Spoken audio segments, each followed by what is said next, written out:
আলোড়ন সৃষ্টিকারী জামাত জোটের সফলতা দেখে হতাশ বিএনপি কি শুরু করেছে দেখেন। আমরা প্রতিবাদ জানাচ্ছি।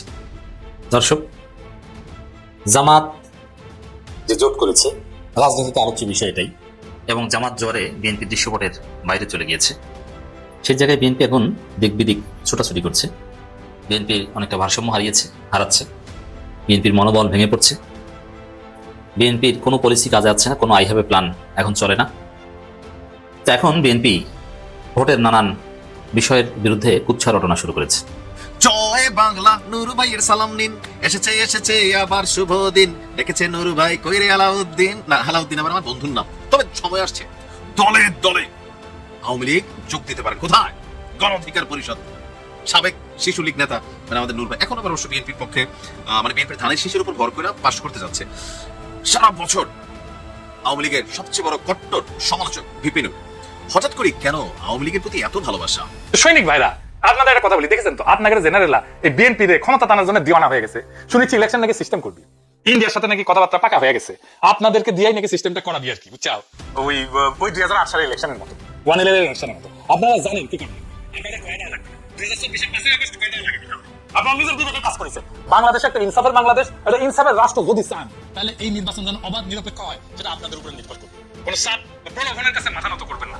দেশবাসী আপনাদের উপরে ভরসা করে আছে, এবং আমি জানি আপনারা দেশবাসীকে হতাশ করবেন না, কারণ আপনারা সেই দরিদ্র মানুষেরই সন্তান যাদের জন্য আমরা কথা বলি।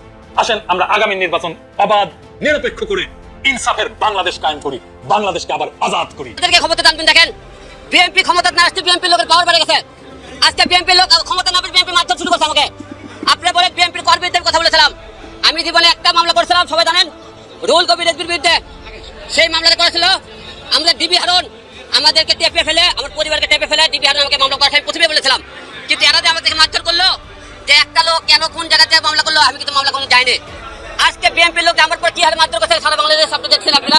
11 দলীয় নির্বাচনী জোটে না গিয়ে এককভাবে নির্বাচনের ঘোষণা দিয়েছে ইসলামী আন্দোলন বাংলাদেশ। 16 জানুয়ারি কেন্দ্রীয় কার্যালয়ে আয়োজিত এক সংবাদ সম্মেলনে এমন ঘোষণা দেয় দলটি। পাশাপাশি জামায়াতে ইসলামী সম্পর্কে বেশ কিছু অভিযোগ তুলেছে ইসলামী আন্দোলন। বিষয়টি নিয়ে তাৎক্ষণিক প্রতিক্রিয়া জানিয়ে নিজেদের অবস্থান স্পষ্ট করেছে জামায়াতে ইসলামী। আপনারা শুনছেন না, চরমোনাই এবং জামাতের সাথে খুব গন্ডগোল যাইতেছে, কে কয়টা আসন নেবে এগুলা নিয়ে। চরমোনাই 150 আসন চাইতেছে। এই আইডিয়াটা কার জানেন? মির্জা ফাহাদ চরমোনাই পীরের পাশে বসে তারে বুঝাই আসছে। কে? ভারতীয় দালাল মির্জা ফাহাদ এবং মোহাম্মদ সালাম। এই নন্দির ঘরের বাগদি চরমোনাই পীরের পাশে যাইয়া কইছে, জামাতের লগে জোট করেন কিন্তু আপনাদের আসন ছাড়া যাবে না, জামাত আপনাদের কিছু না দিলে বিএনপি আপনাদেরকে দিবে। এখন চরমোনাই কি করছে? জামায়াত ইসলামী সহ 11 দলীয় নির্বাচনী ঐক্য ঘোষণার পরদিন অবশেষে এই জোটে না থাকার আনুষ্ঠানিক ঘোষণা দিল চরমোনাই পীরের দল ইসলামী আন্দোলন বাংলাদেশ। ইসলামের মৌলিক নীতির প্রশ্নে অস্পষ্ট অবস্থান এবং রাজনৈতিক আস্থাহীনতা সহ জামায়াত নিয়ে নানা অভিযোগ ও শঙ্কার কারণ দেখিয়ে এই সিদ্ধান্ত নেওয়ার কথা জানিয়েছে দলটি। ইসলামী আন্দোলন আগামী নির্বাচনে 268 আসনে এককভাবে প্রতিদ্বন্দ্বিতা করবে। বাকি 32 আসনেও আদর্শিক বিবেচনায় কোনো না কোনো প্রার্থীকে সমর্থন জানাবে। শুক্রবার রাজধানীর পুরানা পল্টনে দলের কেন্দ্রীয় কার্যালয়ে আয়োজিত সংবাদ সম্মেলনে দলটির যুগ্ম মহাসচিব ও দলীয় মুখপাত্র মাওলানা গাজী আতাউর রহমান এসব কথা জানান। অবশেষে সব জল্পনা কল্পনার অবসান ঘটিয়ে 11 দলীয় জোটের ব্যাপারে আজ আমি যখন এই ভিডিও করছি, চরমোনাই জামাত জোট ছেড়ে গিয়েছে, বাট জামাত ইসলামী দল হিসাবে অফিসিয়ালি চরমোনাইকে আগের মতো আর ছাড় দিবে না, দিল না। জামাত চরমোনাইকে আনুষ্ঠানিকভাবে কঠিন জবাব দিয়েছে। আমিরে জামাত মুখ খুলেছেন, তবে আমিরে জামাতের নসিহত ভিন্ন। জামাত সংগঠন হিসেবে চরমোনাইকে জবাব দিয়েছে। এটা চরমোনাইয়ের বিরুদ্ধে জামাতের একটা নতুন ইতিহাস সৃষ্টি। চরমোনাই জোটে থাকবে না, বেরিয়ে যাবে। অন্তরালে আসলে কি ঘটছে, কি চাইছে জামাত, কি চাইছে চরমোনাই, পাশাপাশি ইসলামিক জোট নিয়ে কি ভাবছে, তাদের দৃষ্টিটা কোথায়? সিদ্ধান্তের উপর নির্ধারণ বিএনপি লাভবান হবে, অথবা জামাত কোন সিদ্ধান্ত নিলে বিএনপি। বিশেষ করে ঐতিহাসিক পোস্টাল ব্যালট সিস্টেম, যেটা উন্নত দেশে অনেক আগে থেকেই চলে আসছে, এখন পোস্টাল ব্যালটের বিরুদ্ধে নানান কুচ্ছা রটনা করছে বিএনপি, এবং এটা দিক বিদিক ছুটে করছে, দৌড়াচ্ছে। নির্বাচন কমিশনে দৌড়িয়ে এসেছে। খালেদা জিয়ার দোয়া মাহফিল বা দোয়া মাহফিলের নামে প্রোগ্রাম করে সেখানেও কুচ্ছা রটনা করছে বিএনপি। এখন এই যে নন ইস্যুকে ইস্যু করছে, এটা মূলত জামাত জোয়ার দেখে, জামাত জোটে বিচলিত হয়ে, জামাত জোট দেখে হতাশ হয়ে, এবং এর মাধ্যমে জামাত জোট থেকে জনগণ দৃষ্টি ভিন্ন দিকে ফেরানোর চেষ্টা করছে বিএনপি। কিন্তু জামাত কিভাবে খেলছে, কতটা সুনিপুণভাবে খেলছে আমি দেখাবো। দেখেন, বিএনপি হতাশ হয়ে দৌড়ে ছুটে গেছে নির্বাচন কমিশনের কাছে। সালাউদ্দিন যায়, কখনো সালাউদ্দিন, কখনো নজরুল ইসলাম খান দৌড়ায়। ঠিক আছে, এখন জামাত জোট নিয়ে রাজনীতিতে তুমুল উত্তেজনা। তো সেই সময়টাতে বিএনপি নির্বাচন কমিশনের কাছে গেছে, দৃষ্টি একটু ভিন্ন দিকে ফেরানো যায় কিনা, আবার তারেক রহমান ইউনূসের দরবারে গেছে। তাতে কি জামাত বসে থাকবে? জামাতও নির্বাচন কমিশনের কাছে গেছে। জামাত এখন কতটা প্রেসার নিতে সক্ষম দল দেখেন, জামাতের সুপ্রিমেসি এটা। শত নির্যাতন জুলুমও জামাত ভেঙে পড়ে না, ফাঁসির দড়িতে যায় হাসতে হাসতে। কিছুক্ষণ পর ফাঁসি, সে ঘুমায়। প্রায় ফাঁসি কয়টায়? 12টায়। আমি নামাজ পড়ে একটু ঘুমাই, খেয়ে, আর ফাঁসির টাইম হলে আমাকে ঘুম থেকে উঠিয়ে দিন। এটা হচ্ছে জামাত ইতিহাস, সত্য ইতিহাস, মীর কাসেম আলীর ইতিহাস, যে একটু ঘুমাই, ঘুম থেকে উঠিয়ে দেন ফাঁসির টাইম হলে। বিরল ঘটনা, ইতিহাসে এরকম কোন ঘটনার এক্সাম্পল আমি পাইনি। কি দৃঢ় চিত্তে আল্লাহর কাছে যাচ্ছেন। ইয়া আইয়াতুহান নাফসুল মুতমাইন্নাহ তুরজিই ইলা রাব্বিকি রাদিয়াতাম মারদিয়া ফাদখুলি ফি ইবাদি ওয়াদখুলি জান্নাতি। কোনো ভয় নেই, প্রশান্ত আত্মা আল্লাহর কাছে যাচ্ছে। জামাত এমনিতে চাপ নিতে সক্ষম, সে ফাঁসির চাপ নিতেই তাদের কিছু হয় না। ফাঁসি, স্ত্রী স্বামীর সাথে সেই দেখা করে আসে, এসে বিচিহ্ন দেয়, দিস ইজ জামাত। সন্তানরা বাবার সাথে দেখা করে আসে, বাবাকে বলে যে আব্বা কালকে তো আপনার তো ফাঁসি একটু পরে, কালকে জানাজা, কি পরে, কোন ড্রেস পরে জানাজা পড়াতে যাবো? বলে যে পাঞ্জাবি পরে যাবা, পাঞ্জাবি পাজামা পরে যাবো। তুমি ব্যারিস্টার, তাতে কি পাঞ্জাবি পাজামা পরে যাবো, তখন জানাজা পড়াবো। মৌলানা রহমান নিজামীর ঘটনা। এবং সেখান থেকে বের হয়ে বিচ্ছিন্ন দেয়। আপনি চিন্তা করেন এটা কি? এই লোক, এই দলের এই নেতাদের উত্তর শরীরে ক্ষমতা আসবে না, তাহলে ক্ষমতা আসবে? আল্লাহ তাদেরকে ক্ষমতা দিবেন, এটা আল্লাহর সুন্নত। আল্লাহ তাদেরকে ক্ষমতা দিবেন, টুমুরো ক্ষমতা দিবেন। লিখে রাখেন, আমি বলছি, ইটস নট ইমোশনাল স্পিচ, এটা হিস্ট্রি। তো এই জায়গায় জামাত জোট নিয়ে যখন তুমুল উত্তেজনা, তখন জামাতের লিয়েজু কমিটিতে যারা, তারা আবার নির্বাচন কমিশনে যায়, আবার কূটনৈতিক মিটিংও করে। অথচ বিভিন্ন দলের নাওয়া খাওয়া বন্ধ, ওয়াজ মাহফিলও বন্ধ, তাদের সব বন্ধ, হালকায় জিকিরও বন্ধ। এই জোট নিয়ে উত্তেজনায় থাকবে কি থাকবে না? আর জামাত জোট নিয়ে উত্তেজনা এটাও ডিল করছে, নির্বাচন কমিশনে বিএনপি গেছে, তারাও গেছে, কূটনৈতিক মিটিংও করছে, আবার স্ত্রী সন্তানকে নিয়ে হয়তো বা ঘুরতেও যায়। এখন তো সুসময়, রিসোর্টে যাওয়া যায়। এখন তো সেই মামুনুল হকের ঘটনার মতো ওরকম উত্তেজনা করার সময় না, বা আওয়ামী লীগ ক্ষমতা না। অবশ্যই আপনি মাসে কমপক্ষে একবার পুরো ফ্যামিলি নিয়ে কোনো অভিজাত রিসোর্টে যাবেন, ঘুরতে যাবেন, বা কোনো টুরিস্ট স্পটে যাবেন, সময় দিবেন। কেউ দেয়, আমাদের কথা মানে। সবাইকে তো আমরা বলতে পারি না, আর বলা সমীচীন না, কিন্তু যাদেরকে আমরা বলতে পারি এটি ধরতে গেছে। যাই হোক, এখন কার্যত সিসির সঙ্গে যে বৈঠক করেছে বিএনপি, এটা বিএনপির দিক ছুটে চলছে, সেই ছুটে চলার একটা ম্যানিফেস্টেশন। এই বৈঠকের কোনো প্রয়োজনীয়তা নেই, এখানে কুচ্ছ রটনা করছে। নির্বাচন কমিশন অবশ্যই জবাব দিচ্ছে যে এটা তেমন কোনো ভিত্তি নেই। এটা নিয়ে প্রতিনিয়ত একদিন আগে নজরুল ইসলাম খান, আবার সালাউদ্দিন, আবার আমির খুশরু বলেন, অমুকে বলেন, তমুকে বলেন, মানে পারলে এই নির্বাচনের বিরুদ্ধে তারা বলে। এভাবেই ধীরে ধীরে তারা নির্বাচনের বিরুদ্ধে অবস্থান নেবে। মধ্যপ্রাচ্যের একটি দেশে দেখেন, এই প্রবাসী ভোটার নিয়ে কিন্তু এমনিতেই বিএনপির আপত্তি।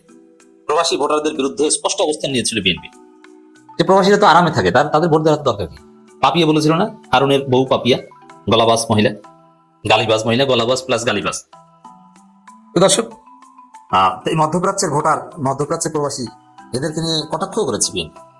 কারণ এরা সাধারণত নিরীহ হয়, এরা মাথার ঘাম পায়ে ফেলে ইনকাম করে, সে ইনকামের টাকা চান্দার ভাগে দেয়া হোক এটা তারা চায় না। এই কারণে চান্দাবাজদের তারা দেখতে পারে না, তারা সৎ লোভে শাসন চায়।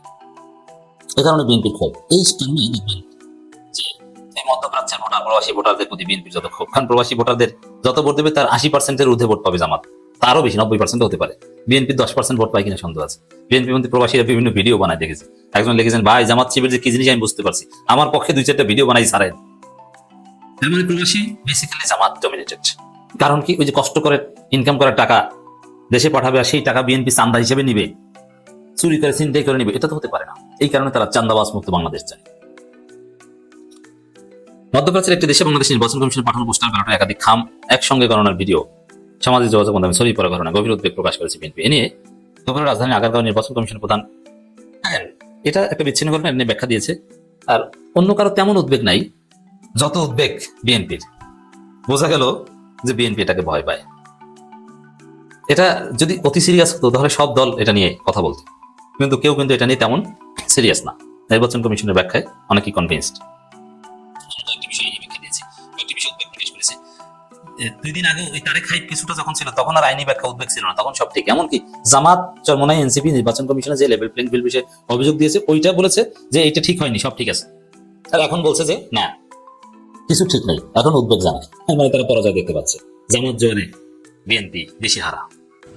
যেখানে আওয়ামী লীগের সাথে বন্ধুত্বের কারণে জাতীয় পার্টিকে নির্বাচনে না চাইতে গিয়া নিজে মাইর খাইয়া হাসপাতাল বিদেশিদের চিকিৎসা করে আইসা এখন তিনি চিন্তা করছেন সম্ভবত মায়ের মধ্যে ভিটামিন আছে। বুঝতে পারছেন রাজনীতি কিন্তু এরকম অনেক সময় থাকে না, যাক কল দিশালা ব্যাক কল রে টং টং। তো সম্ভবত এরকম হয়েছে নাকি কোনো সেট আপ হয়েছে, কারণ মোসাদের সাথে সেট আপ করা লোক ফিলিস্তিনের রাষ্ট্রদূত বলছে 3-3 বার ব্যাগ থেকে আনছে টাকা। মানে এখন কি চলতেছে আসলে ভিপি নুরের মনে? আচ্ছা, ঘটনার প্রেক্ষাপট কি? পটুয়াখালী 3 আসনে গতকালকে একটা প্রোগ্রাম ছিল, সেখানে আওয়ামী লীগের সাধারণ ভোটার এবং কর্মী সমর্থকরা এবং সংখ্যালঘুরা তাদের নিরাপদ আশ্রয়স্থল হিসাবে গণ অধিকার পরিষদকে বেছে নেবে বলে মন্তব্য করেছেন ভিপি নুরুল হক নূর সাবেক। এত দুর্দিন আওয়ামী লীগের আসে নাই যে নূরের ছায়া তোলে আওয়ামী লীগ যাওয়া লাগবে, আমার মনে হয় আর কি। কারণ শেখ হাসিনার মধ্যে এখনো যে জ্বালাময়ী ফিলিংস এর বক্তব্য, এই বয়সে আমরা দাদিরা কিন্তু কথা কয় পানি কয়, আমার দাদি আটকে যেত 70-80 বয়সে। আপনি শেখ হাসিনার বয়সে এখনো শুনছেন যে কারে কি করবে, বাইচা বাইচা চুনচুনকে রাখতেছে, মানে বডি ল্যাঙ্গুয়েজটা আলাদা। আচ্ছা, এখন ভিপিনুর মনে করতেছেন আওয়ামী লীগ এই মুহূর্তে একটা মাইনাস অবস্থানে আছে, সো এই গণ অধিকার পরিষদ যে নিজে বিএনপির উপর ভর করে এমপি টিকিট খুঁজে, তো সেই গণ অধিকার পরিষদ যেখানে লাশেদ দল থেকে পদত্যাগ করে ফেলছে, এই দলের মধ্যে নাকি মানে নিরাপদ আশ্রয়স্থল খুঁজে নিবে, এমনকি আরো কনফিডেন্স। কোনটা? আপনি দেখেন গণমাধ্যম দৈনিক যুগান্তরে আমি মানে এই নিউজগুলো দেখলাম, হেডিংটা ছিল এরকম, আর আরেকটা নিউজের হেডিং ছিল যে আওয়ামী লীগের শতভাগ ভোট তিনি পাবেন নিশ্চিত। তাহলে হয়তো ওই আসনে যারা আওয়ামী লীগের নেতাকর্মী আছেন তাদের সাথে একটা সেটেলমেন্ট হয়েছে। আমি বরাবরই বলি এই দেশে এখন পর্যন্ত প্রকাশ্য গুপ্ত মাস্ক পরিহিত যে যেমনি আছে ভাসদুরা পয়রা রয়েছে, তারপরে 30% মানুষ আওয়ামী লীগের কিন্তু সমর্থক এখনো আছেই দেশে। আপনি এখন পরিস্থিতি খারাপ দেখে কেউ আওয়াজ দেন না। আগে এত নারাই তাকবীর আল্লাহু আকবার, তারপর হচ্ছে ধানের শীষ তো মাঠে দেখা গেছে, কিন্তু আপনি কি দেখছেন আওয়ামী লীগের সময় মোটামুটি নাই হয়ে গেছিল না?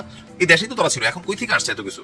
এত মানুষ কোথা থেকে? সবাই ভয়ের সংস্কৃতি চালু হয়েছিল যে জয় বাংলার বিরুদ্ধে আপনি অন্য কোনো স্লোগান দিলে আপনার এমনি সেমনে একটু সাইজ করা হইতো, দৌড়ানি দিত ছাত্রলীগ যুবলীগ বিভিন্ন জায়গায়, এটা তো বাস্তবতা ছিল। তো এখন কেউ যদি জয় বাংলা বলে তার ধরে মানে পেদানি দেওয়া হয়, মত তৈরি করা হয়, ওই পুরান একটা মামলা দিয়ে তাকে চালান করে দেওয়া হয়, যার কারণে অনেক কিছু এখনো আওয়ামী লীগ একটু ব্যাক স্টেপে চলে গেছে। তো এই ব্যাক স্টেপটাকে পুঁজি করে অনেকে মনে করতেছে যে আওয়ামী লীগের ভোটটা কিভাবে নেওয়া যায়। আমি কিন্তু বরাবরই বলি এই দেশে রাষ্ট্র ক্ষমতায় কে যাবে এটা নির্ধারণ করবে আওয়ামী লীগের সাধারণ ভোটার।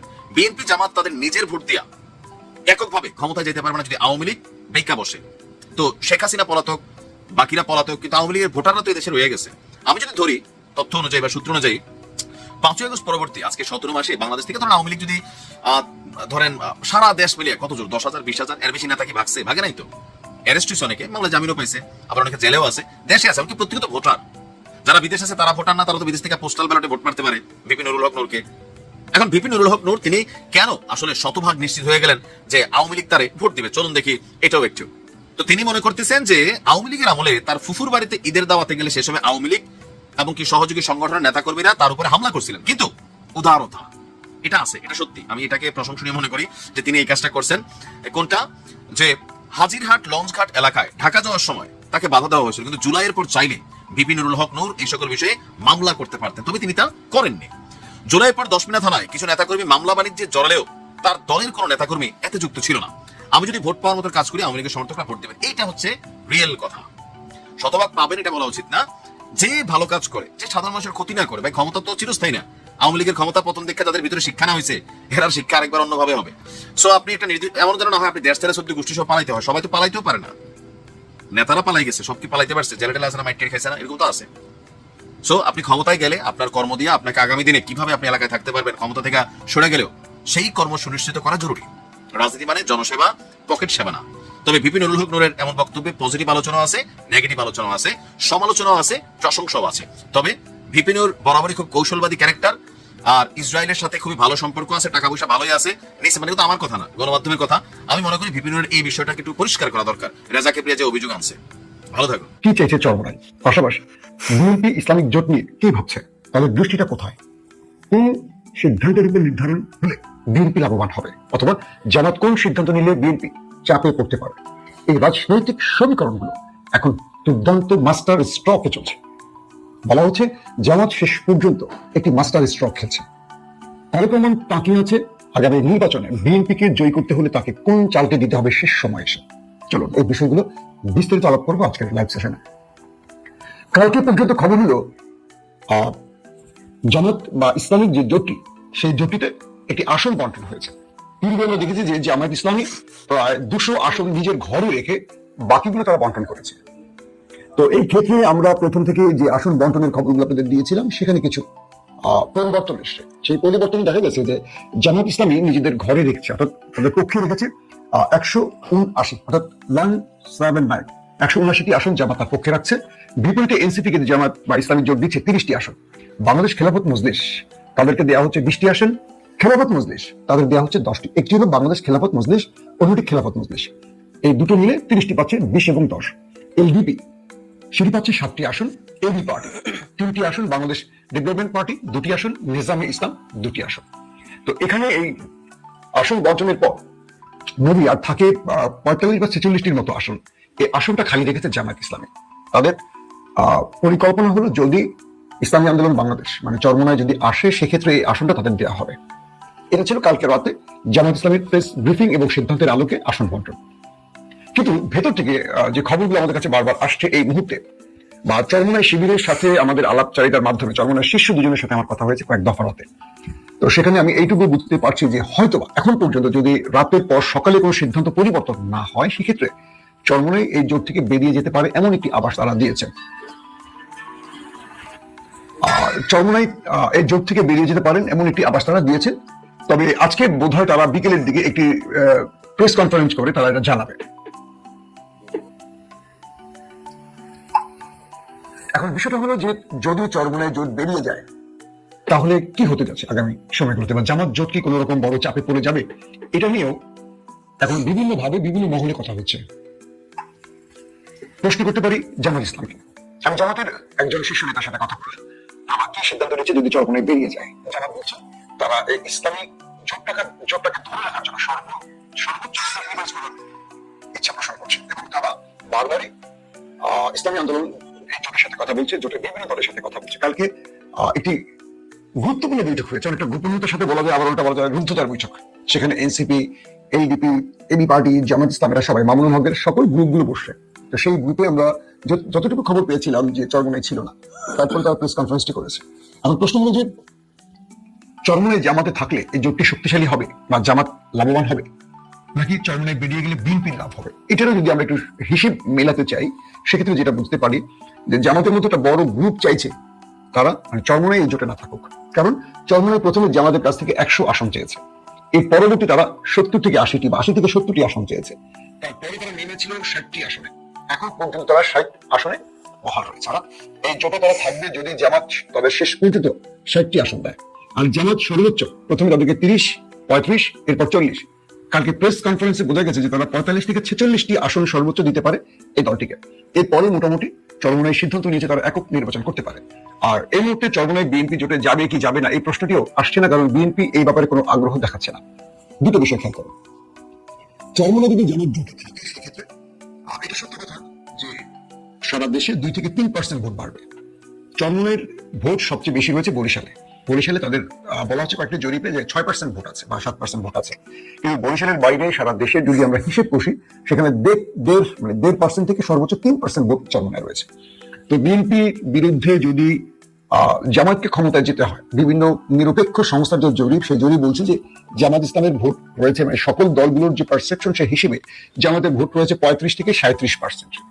এবং এনসিপির যে জরিপটি এসেছে সেখানে বলা হচ্ছে এনসিপির ভোট রয়েছে 7 থেকে 8%। তাহলে আপনি জামাতে 35 বা 37-এর সাথে যদি 8 যোগ করেন বা 7 যোগ করেন, তারপর এবি পার্টি, তারপর রয়েছে খেলাফত মজলিস এবং বাংলাদেশ খেলাফত মজলিস মানে মামুনুল হকদের দল, এবং রয়েছে এলডিপি। তো আমরা এলডিপি বা এবি পার্টি এটা সারা দেশে এদের এখনো ভোটের সেই পরিসংখ্যান হিসেবে আনা যাবে না, এটা মাইনাসের ক্যাটাগরিতে আছে, নতুন দল।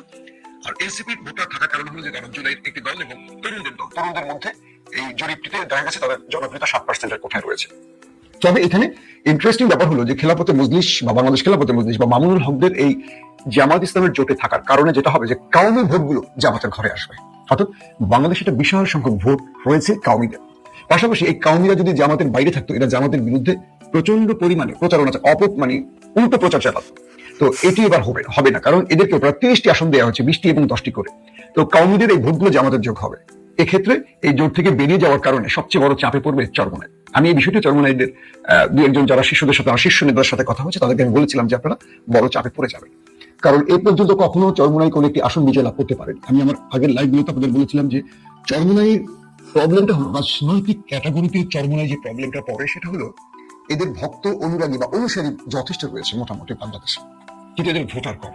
ভোটার কম মানে হলো যারা আওয়ামী লীগ করেন, জাতীয় পার্টি করেন বা যারা বিএনপি করেন, এরা মোটামুটি দিনের কাজে চরমোনাইয়ের মাহফিলে আসেন বা চরমোনাইয়ের অনুসারী হন। এরা শুধু ধর্মকে কেন্দ্র করে এই সম্মানী কি বলবো চরমোনাই বা ইসলামী আন্দোলনের জোটে আসে, তারা মাহফিলে আসেন বা তারা যে দিনের খেদমত করেন বাংলাদেশের বিভিন্ন প্রান্তে, আলহামদুলিল্লাহ তারা অনেক ভালো কাজ করছে চরমোনাইয়ের ভাইরা। এখানে মানুষ সওয়াবের আশায় আসেন বা দিন শিক্ষার জন্য আসেন, কিন্তু ভোটের ক্ষেত্রে এরা আওয়ামী লীগ বা বিএনপিকে বেছে নেয়, চরমোনাইকে ভোট দেয় না। এটা মনে করে যে রাজনীতি আর ধর্ম আলাদা, রাজনীতি তারা ভোট নৌকায় দেবে। অধিকাংশ ক্ষেত্রে দেখা যায় নৌকায় ভোট পায় চরমোনাইয়ের অনুসারীদের ভোট, আপনারা মিলিয়ে দেখবেন আমি মিথ্যা বলছি কিনা। এবং অনেক ক্ষেত্রে বিএনপি ভোট কিছু পায়, কিন্তু চরমোনাইয়ের ভোটগুলো খুব কম, মানে একেবারে যদি বলি যে মাইনাস, তারা জামাতে পড়ে ভোটগুলো। সেটাই কয়েকটি জরিপ সংস্থার সাথে কথা বলে যেটা বুঝলাম, তারা বলছে যে চরমোনাইয়ের অনুরাগীরা তারা জামাতে আসতে চায় বা জামাতে ভোট দিতেও চায় না। তাদের মধ্যে যে থিমটা তৈরি হয়েছে, কারণ তারা দীর্ঘদিন জামাত বিরোধী হিসেবে পরিচিত বা জামাত বা চরমোনাই তারা একে অপরকে অপছন্দ করতো, আদর্শিক কারণ বলি বা যেটাই বলি না কেন। তো চরমোনাইয়ের যেহেতু চেইন অফ কমান্ড জামাতের মতো স্ট্রং না, যেমন জামাতের কেন্দ্রীয় আমির যদি বলে দেয় বা ছাত্র শিবিরের কেন্দ্রীয় প্রেসিডেন্ট যদি বলে দেয় এটা টেকনাফ থেকে তেতুলিয়া এটাই হবে, ওটা আর হবে না।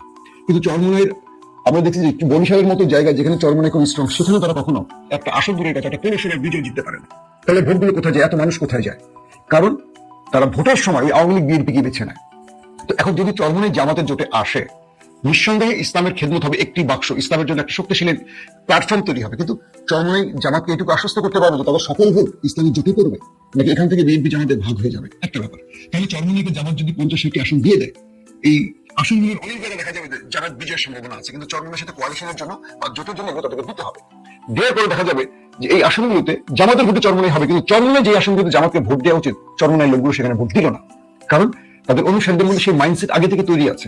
আবার তারা নেতার নেতৃত্ব বা নির্দেশ খুব একটা মানবে না সাধারণ পিপল যারা চরমোনাই, সেক্ষেত্রে জামাত আসন ছাড়লো কিন্তু তারা তাদের ভোট যোগ করতে পারলো না, এটা জামাতের জন্য লস হবে। এটা কিন্তু বিশ্লেষণ আসলে আমি সেভাবে বলছি, একটু নিরপেক্ষ জায়গা থেকে চিন্তা করবেন। আসন রাখে জামাতকে ভিন্ন চিন্তা করা উচিত। তবে জামাতের কেন্দ্রীয় বা মজলিসে শুরা বলি বা যাদের নীতি নির্ধারণী যে ফোরামটা আছে, তারা বলছে যে না, আমরা একসাথে আন্দোলন করেছি 5 তারিখের পর, হাসিনা পতনের পর আমরা একটি বাক্সের জন্য সর্বশেষ চেষ্টাটা করে যাব। যেহেতু তারাও দিনের খেদমত করছে, আমরাও দিনের জন্য কাজ করছি, সো আমাদের চেষ্টা থাকবে যে আমরা একটি প্ল্যাটফর্ম থেকে এই কাজ নির্বাচনটি করবো এবং আগামী দিনে দেশ গড়ার ক্ষেত্রে আমরা একটি প্ল্যাটফর্মে দেশটি গড়বো। সর্বশেষ সেজন্যই জামাত ইসলামী কালকে রাতে তাদের আসন বন্টনের ক্ষেত্রে কিছু আসন 40-45টির মতো আসন তারা বাদ দিয়ে ঘোষণা করেছে। এখন যদি এক্ষেত্রে শেষ পর্যন্ত আজকে যদি বিকেল 2-3টার মধ্যে বা বিকেলের মধ্যে চরমোনাই ঘোষণা দিয়ে বসে জুমার নামাজের পর যে তারা ইসলামী জোটে থাকবে না, সেক্ষেত্রে জামাত 226টি আসনে নির্বাচন করবে, মানে চরমোনাই আসনগুলো জামাতের যোগ হবে। 75টির মতো আসন বোধহয় জামাত বা 76টি আসন বোধহয় 76, 75 বা 74 এরকম একটি ধরেন 74টি আসনের মতো জামাত তার জোটকে দেবে। আর বিএনপি তার জোটকে দিচ্ছে মাত্র 10টি আসন। তো বিএনপির 290 আসনের বিপরীতে জামাত ইসলাম 226টি আসনে ফাইট করবে। পাশাপাশি ভোটের পার্সেপশন গুলো যদি আমরা যেটা প্রথমে বললাম যে বিএনপি কত পার্সেন্ট ভোট বা বিএনপির সাথে যারা যোগ করছে তাদের কিন্তু ভোট পার্সেন্ট নাই, মাইনাসের ক্যাটাগরি, কিন্তু জামাত যাদেরকে পেয়েছে তাদের মোটামুটি একটা পার্সেপশন আছে। আবার আন্দোলনে কেন্দ্র দখল, মারামারি বা একটা প্রেশার ক্রিয়েট তৈরি করা, এই ক্ষেত্রে বিএনপি তার জোটের যে মুখগুলো আছে তাদের ভূমিকা থাকবে না, বিএনপি এককভাবে ভূমিকা রাখতে হবে। জামাতের সঙ্গে এনসিপি আছে, যথেষ্ট পাওয়ারফুল একটি সংগঠন তাদের, হয়তো নতুন দল কিন্তু তারা জুলাই আন্দোলনের পোস্টার বয় ছিল, তারা ছিল, তারা একটা ভূমিকা রাখতে পারবে। এবং এনসিপির সাথে বলতে পারি আমাদের ইউনিট সরকারের একটা ভালো সম্পর্ক আছে, সেই ক্ষেত্রে এনসিপি একটা ভালো চাপ তৈরি করবে জামাতের পক্ষে। আবার কওমি গ্রুপটাকে মোটামুটি পেয়ে যাবে 80% বা 90% পেয়ে যাবে জামাত খেলাফতের মজলিস খেলাফতের জন্য বা বামুনুল হকের জন্য, এই জায়গায় একটা প্রেশার তৈরি করবে জামাত। কিন্তু পক্ষান্তরে বিএনপির জোটে সেই রকম কোনো স্ট্রং নুরুল হক নূর বলি, কিবরিয়া বলি, হাবিজাবি যারা আছেন, এদের আসলে কোনো বাংলাদেশের রাজনৈতিকভাবে কোনো স্ট্রং ভ্যালু নেই, গুরুত্ব নেই, এদের ভূমিকাও নেই। হয়তো আপনি কথা বলবে যেহেতু এরশাদের মতো সকালে একটা বলে বিকালে একটা বলে, একে সেভাবে গুরুত্ব দেওয়া হয় না এখন আর। তো সবকিছু মিলে জোট থেকে যদি বেরিয়ে যায় চরমোনাই, এটা তাদের কি হবে? আমি এটাও বুঝিয়েছিলাম তাদের নেতাদের যে আপনারা বেরিয়ে যায় না। আবার আমার কেন মনে হচ্ছে যে বিএনপিও চায় চরমোনাই জামাত জোটে থাকুক, কারণ এতে জামাতের অসুবিধাটা বেশি হবে। এটা বিএনপি কয়েকজন বলছে যে আমরা চাই যে চরমোনাই ওখানে থাকুক, কারণ যে আসনগুলোতে চরমোনাই তার প্রার্থী দেবে, ধরেন 50 আসন জামাত দিল চরমোনাইকে কোয়ালিশনের জন্য, তো চরমোনাইকে সাধারণভাবে এলিভেটেড লোকগুলো কি বেছে নিবে? এটা বিএনপি, আমার কথা বলছি না, আপনি হয়তো বলবেন যে মাসুদ এটা কি বলে, আমি বিএনপির টিমটা বলছি, যারা বিএনপির নেতারা বলছেন যে জামাত মোটামুটি রাজনৈতিক ক্ষেত্রে একটু কোয়ালিটি আছে বা তারা রাস্তা সেইভাবে একটা ভূমিকা রাখতে পেরেছে। চরমোনাইয়ের ক্ষেত্রে আবার একটু ভিন্ন, তারা একটু বেশি কি বলবো ইসলামিক চিন্তা বা তারা একটু আধুনিক চিন্তা থেকে একটু বাইরের চিন্তাটা করে, যেটা বাংলাদেশের সব পিপল একসাথে অ্যাকসেপ্ট করবে না। যেমন শিবিরকে আমরা যদি দেখি ঢাকা ভার্সিটিতে বিজয় পেয়েছে, কিভাবে বিজয় পেয়েছে, সবার মন জয় করেছে, যে ভোটটা পড়ে যে ভোটটা পড়ে না, যে ইসলাম মানে যে ইসলাম মানে না, সবাই ভোট দিয়েছে। কিন্তু চরমোনাইয়ের ক্ষেত্রে এটা হবে না, যারা ইসলাম মানে তারাই ভোট দেবে, যারা মানে না বা যারা পর্দা করে না বা যারা ইসলামের অনুশাসনের একটু বাইরে তারা চরমোনাই কোনো প্রার্থীকে ভোট দেবে না। এটা মোটামুটি বোঝা যায়। কিন্তু জামাত হলে এই ভোটগুলো জামাত টেনে আনতে পারবে, কারণ এই পরীক্ষাটা মোটামুটি জামাত ইতিমধ্যে 5 তারিখের পর থেকে দিয়েছে এবং মানুষ এটাকে আস্থায় নিয়েছে। সবশেষে যে কথাটি বলবো যে এই জোটটি যদি ভেঙে যায়, জামাতে লাভ হবে, বিএনপি যাবে করবে, এবং সবচেয়ে বেশি ক্ষতি হবে চরমোনাই। চরমোনাই এককভাবে নির্বাচন করলে একটি আসনও পাবে না যদি কোনো জোটে না থাকে। মোটামুটি ধরে রাখেন চরমোনাইকে রাজনৈতিকভাবে সংসদে যেতে গেলে রাজনীতির অনেক কৌশলে মানে বিজয় লাভ করতে হবে। যে কৌশলটি গত 5 তারিখের পর জামাত বিএনপিকে কঠিন টাফ টাইম দিয়েছে। আপনারা দেখেছেন যে বিএনপির মতো একটি দল যারা 3বার ক্ষমতা ছিল, সেই দলটি জামাতের সাথে ন্যারেটিভ তৈরি থেকে শুরু করে প্রত্যেকটা খেলার হেরে গেছে। একটি বিশ্ববিদ্যালয় 5 তারিখের পর বিএনপি বা ছাত্রদল বিজয় লাভ করতে পারেনি, পক্ষান্তরে সবগুলো জামাত শিবির নিয়ে গেছে। জামাতের এই মাস্টার স্ট্রোকটি বোঝাতে পারেনি জামাত কি আসলে চাইছে চরমোনাই থাকুক না চলে যায়। তারা বাইরে দেখাচ্ছে থাকুক, কিন্তু ভেতরে তাদের অনেক নেতা খুশি চলে গেলে। এই যে বিষয়গুলো নিয়ে আসলে ঠিক বুঝে উঠতে পারছি না জামাত কি চাইছে, জামাত চাইছে কি আর বলছে কি, এটাও বোঝা খুব কঠিন। তবে জামাতের আমির বা জামাতের নায়েবে আমির তারা বলেছেন তারা চাইছেন চরমোনাই তাদের সাথে থাকুক এবং ইসলামী শক্তিগুলো একসাথে থাকুক। এখন আমরা সবশেষ যে কথাটি বলতে পারি, আগামী নির্বাচনে 226টি আসন যদি জামাত নেয়, অর্থাৎ চরমোনাই আজকে যেটা বললাম বেরিয়ে যায় জামাত জোট থেকে, তাহলে 226টি আসন পাবে জামাত, এবং এই 226টি আসনে বিএনপি কড়া ফাইট দিতে হবে, জামাতকে কঠিন ফাইট দিতে হবে। কারণ জামাত তার আসনগুলোকে ধরে রাখার জন্য বিএনপিকে প্রত্যেকটা ক্ষেত্রে টাফ টাইম দেবে। এখন আমরা যদি ধরে নেই যে বিএনপি কেন্দ্র দখল নিয়ে নেবে প্রশাসনিকভাবে, এটাও পারবে না। কারণ প্রশাসনিকভাবে বাংলাদেশের বিভিন্ন ক্ষেত্রে আমরা দেখেছি বিএনপির পাশাপাশি জামাত শিবিরও কঠিন জায়গায় বসে গেছে, যদিও জামাত শিবির সেখানে নিজেকে প্রকাশ করে না। ঠিক নির্বাচনের দিন হালচাল পাল্টে যাবে। সেনাবাহিনীর ক্ষেত্রে উপরস্থ অফিসারদের মধ্যে হয়তো জামাতিদের সংখ্যাটা একেবারে নাই বা কম, খুব কম, কিন্তু গুরুত্বপূর্ণ যারা নির্বাচনকে বাস্তবায়ন করবে বাংলাদেশে বা যারা মাঠে কাজ করবে, এদের মধ্যে জামাত প্রীতি একটা তৈরি হয়েছে 5 তারিখের পর। সেনাবাহিনীর মধ্যে অনেকেই ইদানিং জামাতকে পছন্দ করতে শুরু করেছেন। কারণটা কি, 5 তারিখের পর কিছু বড় দল ভুল করেছে, কিন্তু জামাতকে কৌশলে এগিয়েছে। তো এরা মনে করছে যে হাসিনা পরবর্তী বাংলাদেশে সুশাসন প্রতিষ্ঠার জন্য একটা ইসলামিক দলকে বেছে নেওয়া এবারের জন্য উচিত। আবার যখন তারেক রহমান বাংলাদেশে পা রেখেছেন, তখন হিসেবটা আবার একটু এলোমেলো হয়ে গেছে। কারণ তুমি জনপ্রিয় বিএনপি বা জিয়াউর রহমান বা বেগম জিয়ার সন্তান তারেক রহমান রাজনীতিতে বাংলাদেশে পা রাখায় আবারও বলা যাচ্ছে যে রাজনীতির পারদ ওঠানামা করছে। যতক্ষণ তারেক রহমান বাংলাদেশে আছেন বা অধিনায়কের ভূমিকায় আছেন বিএনপির, ততক্ষণ বলা যায় না কোন দিকে ঘুরবে আমাদের রাজনীতির পথ। আসেন আমরা হাদির বড় ভাই ওমর ফারুকের নামে একটা ডাস্টবিন বানাই, আর সেখানে সবাই আপনার মন মতো নিক্ষেপ করতে পারেন আপনার যা খুশি তা। ধিক্কার জানাই হাদির বড় ভাই ওমর হাদিকে, কারণ ভাইয়ের বিচার কিন্তু ওয়ান কাইন্ড অফ বেচা দিছে। জুলাই গণঅভ্যুত্থানে হাজার হাজার মানুষ মারা গেছে, হাজার হাজার মানুষ আহত হয়েছে। কপাল খুলছে গুপ্ত রাজনীতির যে ক্যারেক্টার গুলা, তাদের মানে সার্জিস সহ আরো বেশ কয়েকের মাংস হয়েছে। হান্নান মাসুদদের নীলাদেশ থেকে ভাইগা গেলেও এইচএসসি পাস তুষার ভালোই করছে। নির্বাচন 5 আগস্টের পরবর্তী সময়ে সার্জিদের একটা বক্তব্য, হান্নান মাসুদের বক্তব্য যে পকেটে নাকি লাড়া দিলে 200-500 পাওয়া যাবে না। গত 17 মাসে ব্যাংকে লক্ষ লক্ষ টাকা আসছে, আর বাংলাদেশের বাস্তবতা বলে হলফনামায় যা থাকে তার 10 গুণ তার সম্পদ কামাই ফেলছে। লাভ হয়েছে কি দেশের, দিন শেষে গিয়া এনসিপি পোতাই গেছে।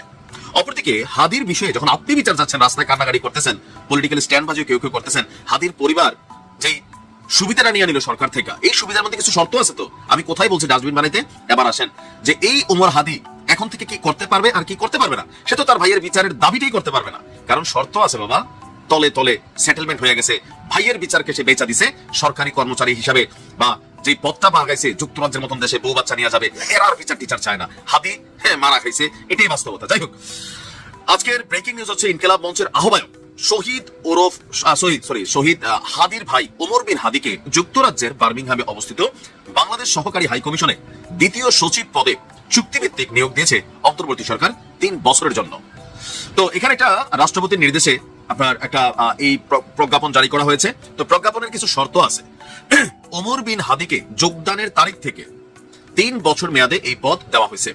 নিয়োগকালীন সময়ে তিনি অন্য কোনো পেশা, ব্যবসা কিংবা সরকারি, আধা সরকারি কিংবা বেসরকারি কোনো প্রতিষ্ঠান বা সংগঠনের সাথে কর্ম সম্পর্ক রাখতে পারবেন না। তো সেটা ইনকিলাব মঞ্চে আসিল, ইনকিলাব মঞ্চ থেকে তো হাদির বিচারটা সবচেয়ে বেশি চাওয়া হচ্ছে। তো তার যে শর্তগুলা দিছে, আপনি এরপরে আর বলবেন যে আপনি হাদির বিচার চান?